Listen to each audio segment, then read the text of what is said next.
तो स्वागत है चैप्टर 6 में। अब इस हाउस में हम कुछ डिटेल्स वगैरह को ऐड करना स्टार्ट करेंगे और अगर इस पॉइंट तक आप इस सीरीज को फॉलो करते आए हो तो अब तक आपने बहुत सारे बेसिक्स समझ लिए होंगे। तो यहाँ से आगे जो वीडियोस आएंगी उनमें मैं कुछ जगहों पर थोड़ा सा टाइम लिप्स डाल दिया करूंगा। हर चीज को अब मैं बहुत ज्यादा डीपली एक्सप्लेन नहीं करूंगा, जहाँ मुझे जरूरत लगेगी सिर्फ वहीं पर मैं एक्सप्लेन करूंगा। ओके, तो सबसे पहले ये जो कट्स हमने इसके ऊपर लगाए थे आप देख सकते हैं ये भी हमने अप्लाई नहीं करे हैं। तो इन्हें अप्लाई करने के लिए मैं हाउस को सिलेक्ट कर दूंगा, यहाँ मॉडिफायर में आ जाऊंगा और यहाँ पर ये जो बुलियन मॉडिफायर लगा हुआ है इसे हम अप्लाई कर देंगे। यहाँ से ड्रॉप डाउन पर क्लिक कर दो और यहाँ अप्लाई पर क्लिक कर दो। तो ये जितने भी कट्स थे अब ये अप्लाई हो चुके हैं और यहाँ पर कलेक्शन में जो हमारे ये कट्स थे यहाँ से भी मैं इसे डिलीट कर देता हूँ। और इन सभी को सिलेक्ट करने का एक और तरीका है, अगर मैं कलेक्शन पर राइट क्लिक प्रेस कर देता हूँ और यहाँ पर सिलेक्ट ऑब्जेक्ट्स पर क्लिक कर देता हूँ तो इस कलेक्शन के अंदर जितने भी ऑब्जेक्ट्स थे वो सभी सिलेक्ट हो जाएंगे और आप सिंपली इन्हें एक्सप्रेस करके डिलीट कर सकते हो। और मैं यहाँ पर कलेक्शन को सिलेक्ट करना भूल गया था तो इसे भी सिलेक्ट करके डिलीट कर देता हूँ।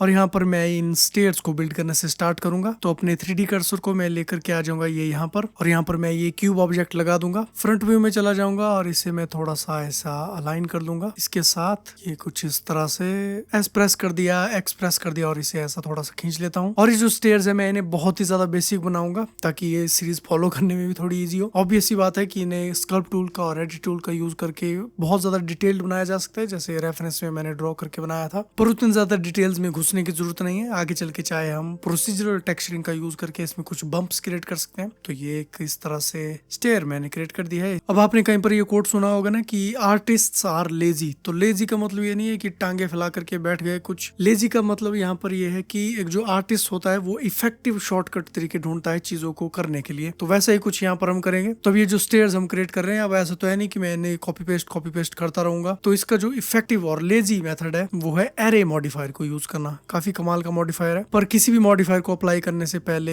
इसकी जो हमने अब तक ट्रांसफॉर्मेशन वगैरह की है इन्हें अप्लाई करना बेटर रहता है। कंट्रोल ए प्रेस कर दूंगा और इसकी जो स्केल है इसे मैं अप्लाई कर दूंगा। और एक चीज जो इसका ओरिजिन पॉइंट है इससे हम यहाँ नीचे लगा देंगे तो ज्यादा बेटर रहेगा। तो मैं एडिट मोड में चला जाऊंगा, फेस में मैं इसे सिलेक्ट कर दूंगा, cursor to selected. Object mode में चला जाऊंगा, right click, set origin to 3D cursor. तो ओरिजिन आ गया है अब इस सीडी के नीचे। ओके, तो अब मैं इसके ऊपर ऐड करूंगा एक मॉडिफायर। यहाँ मॉडिफायर में चला जाऊंगा, जनरेट में चला जाऊंगा और यहाँ टॉप पे दिया गया है एरे मॉडिफायर। तो अभी आप यहाँ पर देख सकते हो ये जो फैक्टर नीचे लिखा हुआ है फैक्टर एक्स, यहाँ पर इसकी वैल्यू है 1, यानी कि जो एक्स एक्सिस है उसकी तरफ ये उसकी एक डुप्लीकेट कॉपी बना देगा। पर हमें ये एक्स एक्सिस में नहीं चाहिए तो इसे मैं यहाँ पर सबसे पहले 0 कर देता हूँ। हमें ये चाहिए वाई एक्सिस में, वाई में मैं कर दूंगा इसे 1। तो ये अगली तरफ को इस तरह से इसकी एक कॉपी बन करके आ गई है। और हमें ये डाउन साइड में चाहिए तो इसलिए मैं यहाँ पर जो Z है यहाँ पर मैं कर दूंगा 1। तो ये इस तरह से ये बन करके आ जाएगा। और यहाँ पर जहाँ काउंट दिया गया है अगर मैं इसे इंक्रीज कर देता हूँ तो आप देख सकते हो बहुत सारी ये सीढ़ियां बन करके आ रही है। तो सबसे पहले मैं इसे यहाँ नीचे लगा देता हूँ इस तरह से और इसे थोड़ा सा आगे ले चलता हूँ और इसे इंक्रीज कर देता हूँ। इसे मैं 7 कर देता हूँ। तो ये बन करके आ गई है बहुत ही ज्यादा इजी बेसिक स्टेयर्स। और यहाँ पर हम देखते हैं इस सीढ़ियों के आगे काफी ज्यादा ढलान सी लग रही है तो इसे फिक्स करना पड़ेगा। माउंटेन को सिलेक्ट कर दूंगा, स्कल्प मोड में आ जाऊंगा और यहाँ पर हल्का सा मैं इसे ऊपर कर दूंगा। बेसिकली मैं यहाँ पर एक प्लेटू सा क्रिएट कर दूंगा इस सीढ़ियों के आगे। ओके, तो ये कुछ इस तरह से क्रिएट कर दिया है और ये सही लग रहा है। और यहाँ एरे मॉडिफायर में जो जी वैल्यू है इसे मैं थोड़ा सा ऐसा ऊपर कर दूंगा ताकि इनके बीच में हल्का हल्का सा गैप रहे। ओके, तो अब चलता हूँ यहाँ ऊपर हाउस की रूफ के ऊपर। यहाँ पर मैं ऐड कर देता हूँ एक क्यूब। फ्रंट व्यू में आ जाऊंगा, इसे रोटेट कर दूंगा इस तरीके से।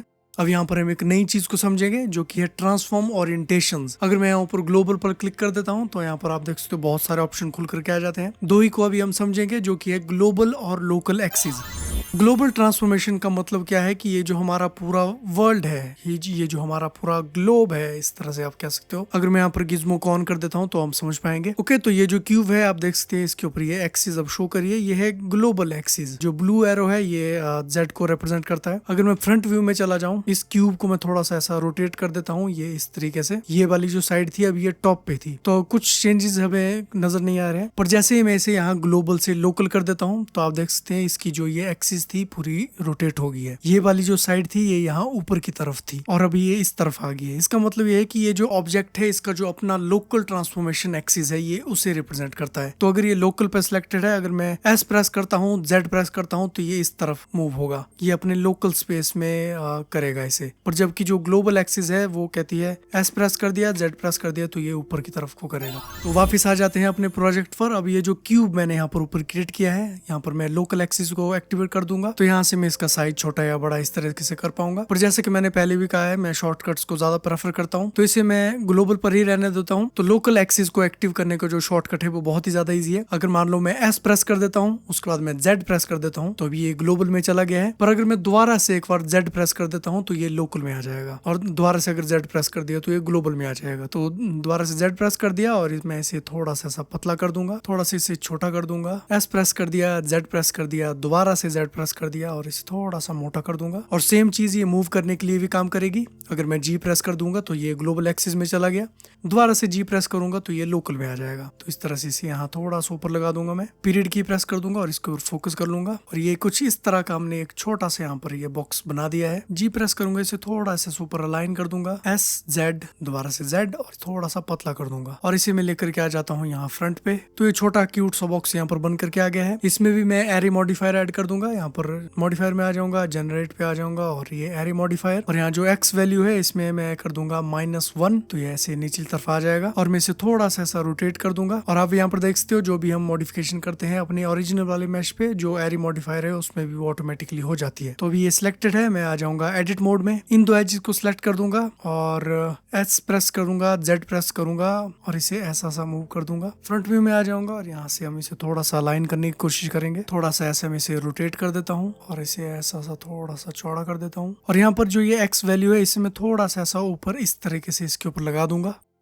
और यहाँ पर ये जो एरे का काउंट है इसे मैं बढ़ा देता हूँ, इसे कर देता हूँ 14। और ये इस तरह से कुछ बन करके आ गया है। दोबारा से एडिट मोड में आ जाऊंगा। मुझे लगता है कि ये जो बैक साइड है थोड़ी सी मोटी है, तो इन दो एजेस को सिलेक्ट कर दूंगा, इसे थोड़ा सा पतला कर दूंगा मैं। और यहाँ एक्स वैल्यू को दोबारा से थोड़ा एडजस्ट कर लेता हूँ, काउंट को इंक्रीज कर दूंगा 16। यहाँ ऊपर मैं शेडिंग वाली एरिया पर आ जाता हूँ और यहाँ से ड्रॉप डाउन कर दूंगा। और यहाँ पर ये जो ऑप्शन है रैंडम, इसे मैं क्लिक कर दूंगा। तो इससे क्या होगा कि जो भी मैश है ये सभी रैंडम कलर को शो करेंगे, तो इससे हम इसे अच्छे से देख पाएंगे। अब ये जो एरे मॉडिफायर है मैं यहाँ से क्लोज कर देता हूँ और इसके ऊपर मैं एक और एरे मॉडिफायर ऐड कर दूंगा। यहाँ एक्स को मैं कर देता हूँ 0 और वाई को कर देता हूँ मैं 1। तो ये वाई एक्सिस में इस तरह से आ जाएगा। हल्का से इसमें गैप दे दूंगा इस तरह से 1.040 और यहाँ काउंट को इंक्रीज कर देता हूँ मैं 15। अब ये जो दोनों एरे मॉडिफायर्स है मैं इन दोनों को ही अप्लाई कर दूंगा। तो अभी हम यहाँ पर देख सकते हैं ये जो रूफ है काफी ज्यादा प्लेन सी लग रही है, काफी बोरिंग सी लग रही है। ऐसा लग रहा है जैसे सिंपली कॉपी पेस्ट कर दिया है सबको। तो इसमें कुछ रैंडमनेस का होना थोड़ा जरूरी है। तो इसके लिए मैं क्या करूंगा, यहाँ एडिट मोड में चला जाऊंगा और इनमें से किसी भी एक के ऊपर माउस को होवर करूंगा और एल प्रेस कर दूंगा, जिससे वो सिलेक्ट हो जाएगा। और इसके बाद मैं यहाँ ऊपर आ जाऊंगा सिलेक्ट पे, यहाँ पर मैं क्लिक कर दूंगा सिलेक्ट रैंडम पे। तो ये रैंडमली ऐसे बहुत सारे फेसेस को सिलेक्ट कर लेगा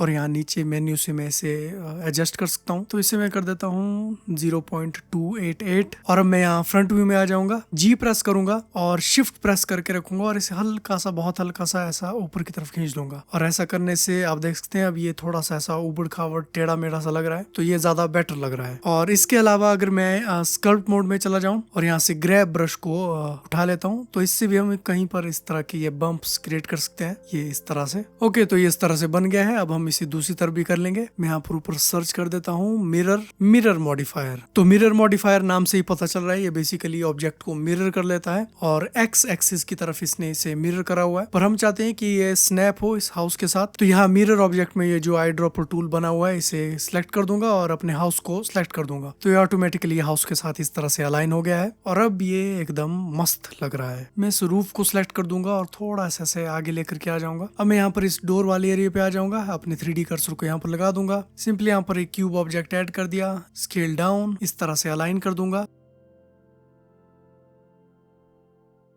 एडिट मोड में आ जाऊंगा, फेस सिलेक्शन मोड में हूँ और इसे सिंपली ऐसा ऊपर खींच दूंगा। और मुझे इसमें यहाँ पर एक कट चाहिए, तो मैं सिंपली कंट्रोल प्रेस करके रखूंगा और राइट क्लिक से यहाँ पर क्लिक कर दूंगा। सेम चीज यहाँ ऊपर करूंगा और यहाँ पर मैं बहुत हल्का सा इसे ऐसा कर दूंगा, क्योंकि यहाँ से आगे हम इसे एक्सपेंड करेंगे।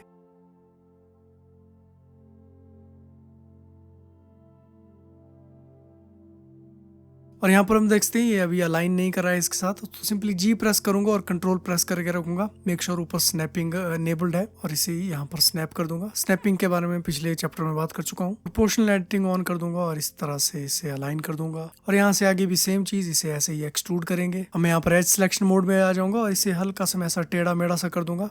मैं इसे एकदम परफेक्ट नहीं बनाना चाहता। ओके, तो ये इस तरह से डोर की लेआउट बन गई है और यहाँ पर मैं ये विंडो की लेआउट क्रिएट कर दूंगा। सेम चीज, यहाँ पर एक क्यूब ले लिया, इसे स्केल डाउन कर दिया और मैं इसे ये यहाँ पर अलाइन कर दूंगा।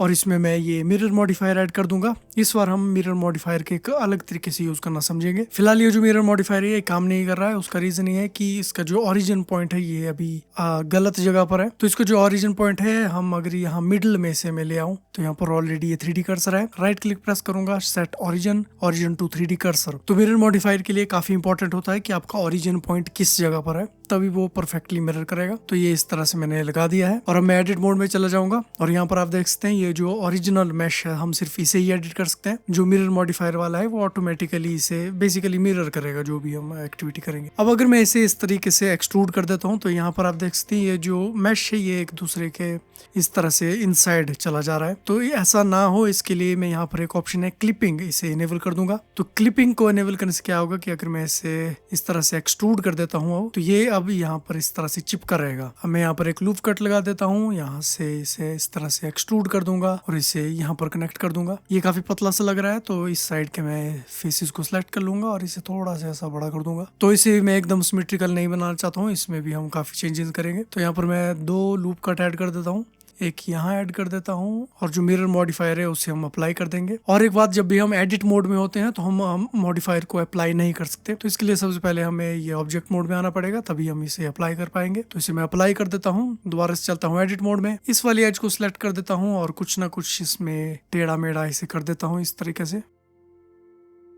तो अब ये कुछ इस तरह से रैंडम सा लग रहा है। अब मैं इसे डुप्लीकेट कर देता हूँ शिफ्ट डी प्रेस करने से, आर प्रेस कर दूंगा, जेड प्रेस कर दूंगा और 90 प्रेस कर दूंगा। और जो ये वाली विंडो है इसके साथ अपने 3D कर्सर को यहाँ पर लेकर के आ जाऊंगा, shift S, selection to cursor और ये यहाँ पर आ जाएगा। इसे भी अलाइन कर दूंगा इसके साथ। तो अब ये कुछ इस तरह से लग रहा है। एक काम करता हूँ, मैं इसमें प्लस बना देता हूँ बीच में, तो बहुत ज्यादा बेटर लगेगा। इस वाली एज को सिलेक्ट कर दूंगा, डबल जी प्रेस करूंगा, इसे थोड़ा सा यहाँ ले चलूंगा। यहाँ पर एक लूप कट ऐड कर देता हूँ इस तरीके से, नीचे भी सेम चीज कर दूंगा और अब इन दोनों को मैं सिलेक्ट कर दूंगा, लूप टूल में चला जाऊंगा और ब्रिज पर क्लिक कर दूंगा। तो अभी एक प्रॉब्लम हम यहाँ पर देख सकते हैं, कई बार ये जो ब्रिज का ऑप्शन है ये अच्छे से काम नहीं करता। तो इसे मैं अंडू कर देता हूँ। एक और तरीका है इन्हें ज्वाइन करने का। तो अगर मैं F3 प्रेस कर देता हूँ तो इस तरह के ये सर्च मेन्यू खुल जाता है एडिट मोड के लिए और यहाँ पर मैं ब्रिज टाइप कर दूंगा और ये आगे है ब्रिज एज लूप्स, इसके ऊपर क्लिक कर दूंगा तो ये परफेक्टली इस तरह से ब्रिज बन करके आ जाएगा। कई बार ये लूप टूल्स काम नहीं करते हैं और सेम चीज मैं यहाँ पर भी करूंगा। इस एज को थोड़ा सा ऐसा कर देता हूँ, इन दोनों को सिलेक्ट कर दिया, इसमें ब्रिज, इन दोनों को सिलेक्ट कर दिया ब्रिज, यहाँ एक्सरे इनेबल कर देता हूँ, इसे सिलेक्ट कर दिया और थोड़ा सा ऐसा नीचे खींच लेता हूँ। यहाँ पर भी मैं इसी को लगा देता हूँ, तो इस वाली को डिलीट कर देता हूँ, शिफ्ट डी यहाँ पर। ओके, तो ये हो गया है। अब मैं इस हाउस को सिलेक्ट कर दूंगा और एडिट मोड में आ जाऊंगा। तो निचले वाला जो डोर है इसमें भी कुछ करने की कोशिश करते हैं। आगे बढ़ने से पहले मैं इस एक्स्ट्रा कलेक्शन को ऑफ कर लेता हूँ। अब ये जो डोर का लूप है इसे हम सिलेक्ट नहीं कर पाएंगे क्योंकि यहाँ पर टोपोलॉजी बहुत खराब है। तो इसलिए मैं सी प्रेस करूंगा और इस टूल की मदद से हम इसे सिलेक्ट करेंगे। इसमें पूरा यहाँ तक सिलेक्ट कर देता हूँ इस तरह से, right click, extrude faces along normals, G press करूंगा, वाई प्रेस करूंगा और इसे थोड़ा सा बाहर की तरफ खींच लूंगा। तो बाहर की जो टोपोलॉजी है ये एकदम अच्छी है, तो इसलिए मैं शिफ्ट अल्ट और इस एज पर क्लिक कर दूंगा तो इससे ये पूरा ये लूप सिलेक्ट हो जाएगा। और अब मैं यहाँ पर मटेरियल वाले टैब पर आ जाऊंगा और यहाँ पर मैं एक न्यू मटेरियल ऐड कर देता हूँ। इसे मैं नाम दे देता हूँ डोर और इसे असाइन कर देता हूँ और यहाँ मटेरियल प्रीव्यू में हम देख सकते हैं ये असाइन हो गया है। सेम चीज मैं दूसरे वाले डोर के साथ भी करूंगा।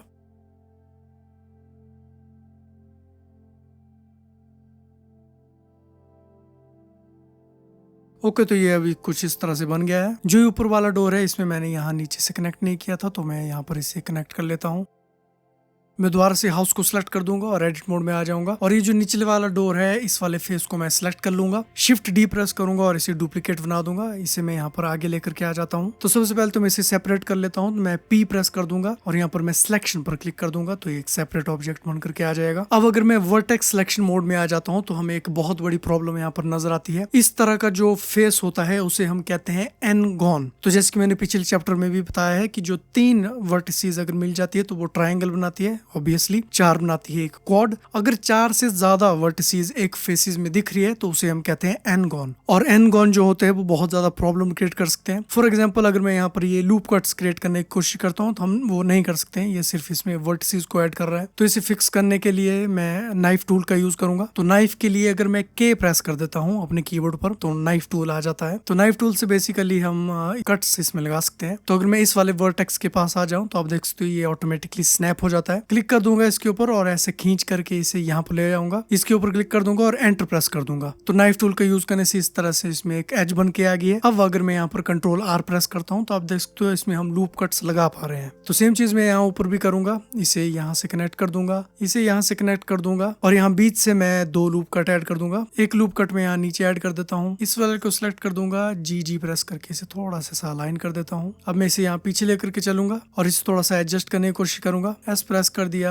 जेड प्रेस कर दिया, थोड़ा सा ऐसा नीचे कर दूंगा। तो इस तरह से मैंने अलाइन कर दिया है और अब मैं इसे थोड़ा सा एक्सट्रूड कर दूंगा। तो ई प्रेस करूंगा, वाई प्रेस करूंगा, इसे थोड़ा सा बाहर की ओर लेकर के आऊंगा। अगर मैं यहाँ पर एक्सरे मोड इनेबल कर देता हूँ तो आप देख सकते हैं ये थोड़ा सा थिक हो गया है। अभी जो बाहर की एजेस है ये सिलेक्टेड है, तो मैं कंट्रोल बी प्रेस कर दूंगा और इसे थोड़ा सा ऐसा खींच लूंगा, बहुत ज्यादा नहीं, बस हल्का सा ऐसा खींच दूंगा। एक्सरे ऑफ कर देता हूँ और यहाँ पर मैं फेस सिलेक्शन मोड में आ जाऊंगा। ऑल्ट ए प्रेस कर दूंगा, ये सब डिसेलेक्ट हो जाएगा। अब मैं शिफ्ट अल्ट प्रेस करके रखूंगा और इस वाली एज के ऊपर क्लिक कर दूंगा तो ये पूरी एक लाइन सेलेक्ट हो जाएगी। सेम चीज यहाँ पर भी करूंगा और इस वाली लाइन को सिलेक्ट करने के लिए मुझे डबल टाइम क्लिक करना पड़ेगा।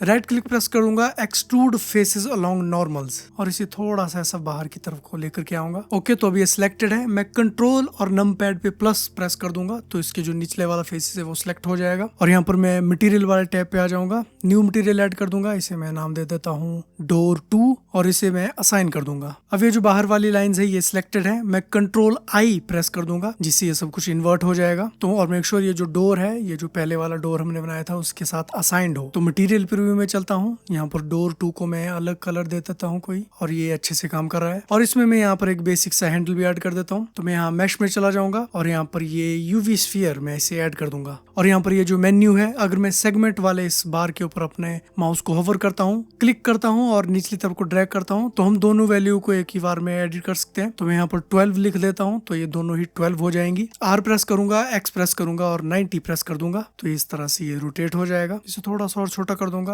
यहाँ आगे लेकर के आऊंगा। एडिट मोड में चले जाते हैं और यहाँ पर मैं वर्टेक्स मोड में आ जाऊंगा और इस बीच वाले वर्टेक्स को सिलेक्ट कर देता हूँ। तो इसे हम कहते हैं पोल। अब ये जो पोल होता है वो बेसिकली क्या होता है कि एक वर्टेक्स होता है जिससे बहुत सारी वर्टिसेस कनेक्टेड होती है। इसे भी हमेशा अवॉइड करना ही बेटर रहता है। हालांकि इस केस में उतनी ज्यादा प्रॉब्लम क्रिएट नहीं करेगा, तो फिलहाल इसकी जरूरत नहीं है, तो मैं इसे डिलीट कर देता हूँ। मैं एज सिलेक्शन मोड में चला जाऊंगा, शिफ्ट ऑल्ट प्रेस कर दूंगा और इस पूरा रिंग को सिलेक्ट कर दूंगा, ई प्रेस कर दूंगा और इसे पिछली तरफ को ऐसे एक्सट्रूड कर दूंगा तो एक बहुत ही बेसिक सा ये हैंडल बन करके आ जाएगा। इसे मैं इस तरीके से लगा देता हूँ। ओके, तो ये बन गया है। अब मैं इस हैंडल और इस डोर को आपस में ज्वाइन कर देता हूँ। इसे सिलेक्ट कर दूंगा और कंट्रोल जे प्रेस कर दूंगा। अब मैं इसी को ही डुप्लीकेट कर दूंगा और यहाँ नीचे लेकर के आ जाऊंगा। और जो निचले वाला डोर है ये थोड़ा छोटा है तो इसके साथ अलाइन करने के लिए मैं प्रोपोर्शनल एडिटिंग का यूज करूंगा। ओके, तो निचले डोर क्रिएट हो गए हैं। अब ऊपर वाले डोर को भी क्रिएट करता हूँ। तो मैं इसे सिलेक्ट कर दूंगा और एडिट मोड में आ जाऊंगा। अब इस वाले डोर के लिए मैं क्या करूंगा कि एज सिलेक्शन मोड में आ जाऊंगा। इस वाली एज को सिलेक्ट कर दूंगा, यहाँ ऊपर वाली इस एज को सिलेक्ट कर दूंगा और इसे सिलेक्ट कर दूंगा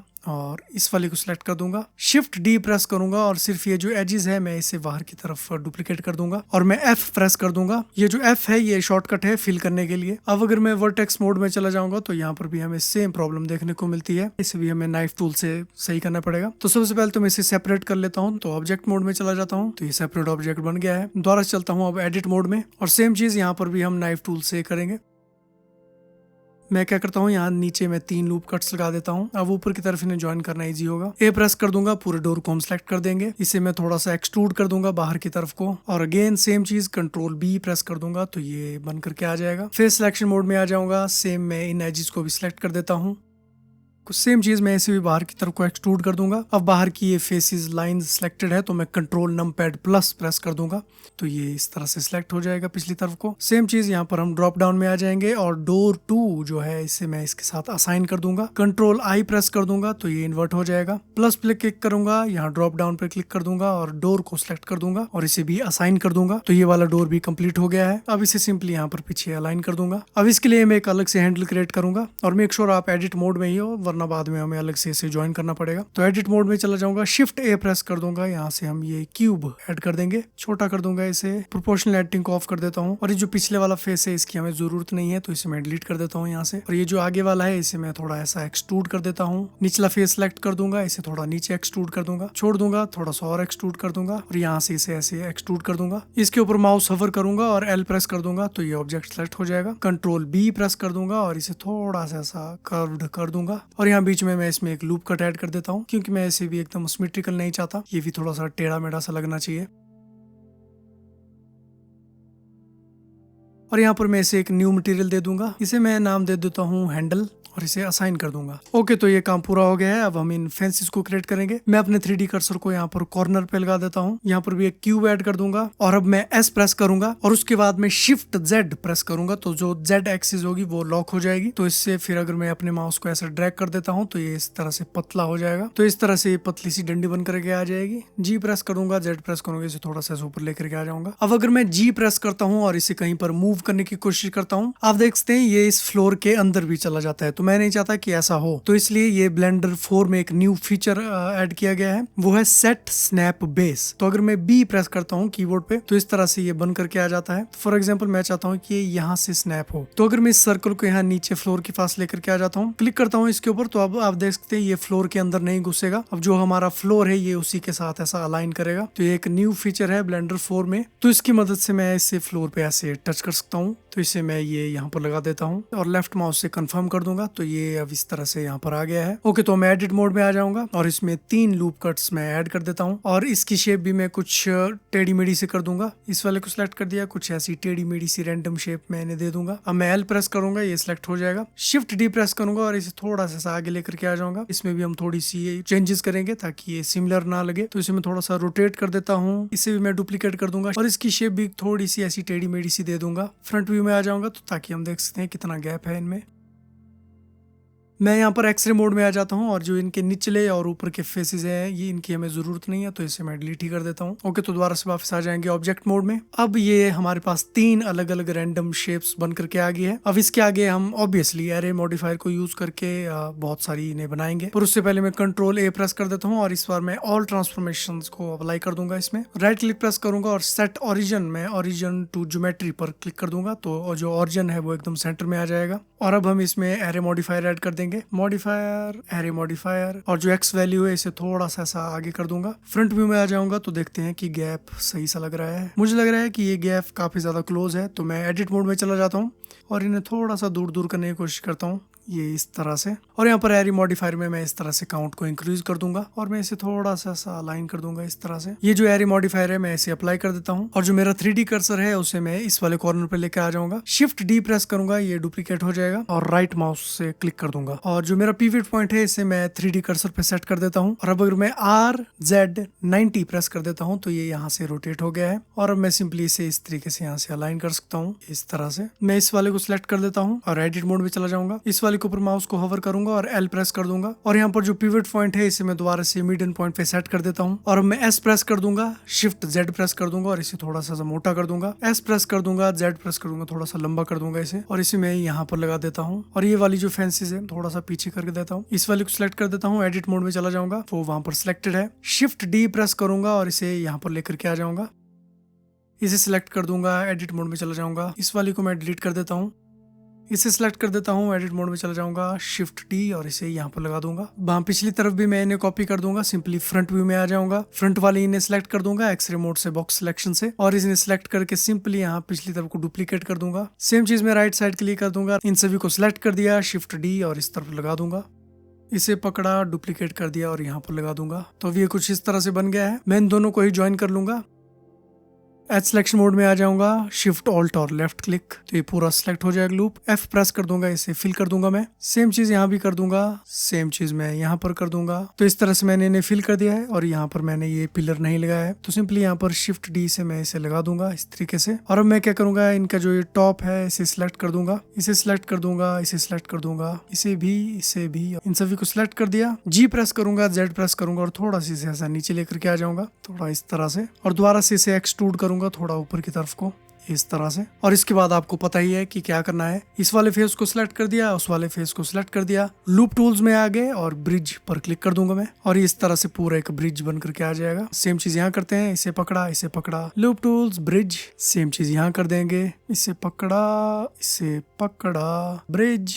सेम चीज यहाँ पर, ये यहाँ पर। ओके, तो ये ऊपर वाली साइड बन गई है। अब मैं सिंपली इसे ही सिलेक्ट कर दूंगा, शिफ्ट डी प्रेस करूंगा और इसे डुप्लीकेट करके नीचे आ जाऊंगा। और अब हमें सिर्फ बस इसे थोड़ा थोड़ा एडजस्ट करना है। टॉप व्यू में आ जाऊंगा, इसे मैं यहाँ पर थोड़ा सा ऐसा अलाइन कर दूंगा, थोड़ा सा ऐसा ऊपर कर लेता हूँ। राइट व्यू में आ जाऊंगा और इसके बाद मैं एडिट मोड में आ जाऊंगा। अब ये वाली जो लाइन है इसे सिलेक्ट करने के लिए मैं सिंपली यहाँ एक्सरे मोड में आ जाऊंगा और इसे मैं पूरा ही ऐसा सिलेक्ट कर देता हूँ। अगर मैं जी प्रेस कर देता हूँ और इस तरह से इसे खींच लेता हूँ तो ये पूरी लाइन अपने आप पीछे आ जाएगी, ये आप देख सकते हैं। और बाकी इन्हें हमें डुप्लीकेट करना पड़ेगा। इसके लिए मेरे पास एक काफी अमेजिंग ट्रिक है। तो सबसे पहले मैं इसे डिसलेक्ट कर देता हूँ, इसके ऊपर आ जाऊंगा और एल प्रेस करूंगा तो ये सिलेक्ट हो जाएगा। अगर मैं शिफ्ट डी प्रेस करता हूँ और इसे यहाँ पर खींच लेता हूँ तो ये डुप्लीकेट होकर यहाँ पर आ गया है। अब जो एक्शन हमने किया कॉपी और इसे यहाँ पर लाने का, ब्लेंडर उसे याद रखता है। तो अगर मैं शिफ्ट आर प्रेस करता हूँ और शिफ्ट प्रेस करके रखा है मैंने, दोबारा से आर प्रेस करता हूँ तो आप देख सकते हैं ये ऑटोमेटिकली इसमें ऐड हो जाएगा। तो इस तरह से आपको बहुत ज्यादा मेहनत करने की जरूरत नहीं पड़ेगी और इस तरीके से ये पूरा अलाइन हो जाएगा। तो इसे मैं जल्दी से अलाइन कर लेता हूँ, स्टेप्स सभी सेम ही रहेंगे। एक्सरे को एनेबल कर दिया, इसे सिलेक्ट कर दूंगा, ये यहाँ पर लगा दूंगा इसे, और ये जो एक्स्ट्रा बच गई इन्हें सिंपली डिलीट कर दूंगा।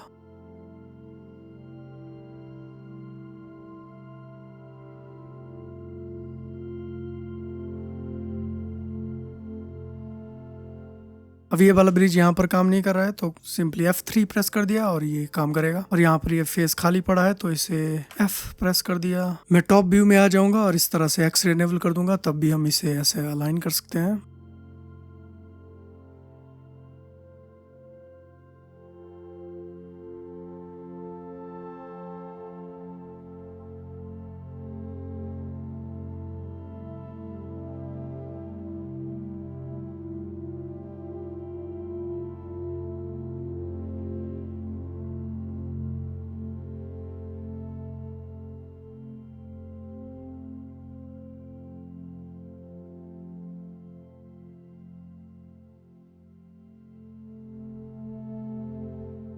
ओके, तो मैंने इसे इस तरह से क्रिएट कर दिया है। और ये जो फेंस है इन्हें भी हम मटेरियल दे देंगे। मैं नाम दे देता हूँ इसे फेंस। इस वाली को सिलेक्ट कर दिया, ड्रॉप डाउन कर दूंगा यहाँ से और ये फेंस को सिलेक्ट कर दूंगा तो ये सब कुछ ऐड हो गया है। मटेरियल प्रीव्यू में चल के देखते हैं और टेम्पररली इसे कुछ भी कलर फिलहाल दे देते हैं। और यहाँ जो हमारी विंडो है इसे भी मैं मटेरियल क्रिएट कर दूंगा, विंडोज नाम दे देता हूँ इसे। इसमें भी कुछ मटेरियल ऐड कर देते हैं। इसे सिलेक्ट कर दिया, ड्रॉप डाउन और यहाँ पर विंडोज। और जो हमारा डोर था इसमें हमने ऑलरेडी असाइन किया हुआ था मटेरियल, तो इसे भी कुछ कलर दे देते हैं। और यहाँ पर मुझे एक प्रॉब्लम दिखी है, ये जो हमारी डोर की फ्रेम थी इसे शायद मैं असाइन करना भूल गया। तो कोई बात नहीं, इसे दोबारा से सिलेक्ट करना पड़ेगा। इसे सिलेक्ट कर लूंगा और जो डोर 2 का हमने मटेरियल क्रिएट किया था उसे सिंपली इसके साथ असाइन कर लूंगा। और इस वाली पे भी मैं दे देता हूँ डोर 2, तो सभी के साथ असाइन हो गया है कलर। और ये जो ऊपर वाली रूफ है इससे भी मैं एक न्यू मटेरियल ऐड कर देता हूँ, इसे मैं नाम दे देता हूँ रूफ 2 और इसे मैं ऐसा ग्रे सा कलर दे देता हूँ। डोर को कर देता हूँ ब्राउन सा। और ये जो स्टेयर्स है इसे भी मटेरियल दे देता हूँ। और जो हमारा फ्रंट माउंटेन है इसे भी मैं मटेरियल ऐड कर देता हूँ। ट्री में भी मटेरियल दे दूंगा। तो मिलूंगा जल्दी नेक्स्ट चैप्टर में। सायोनारा।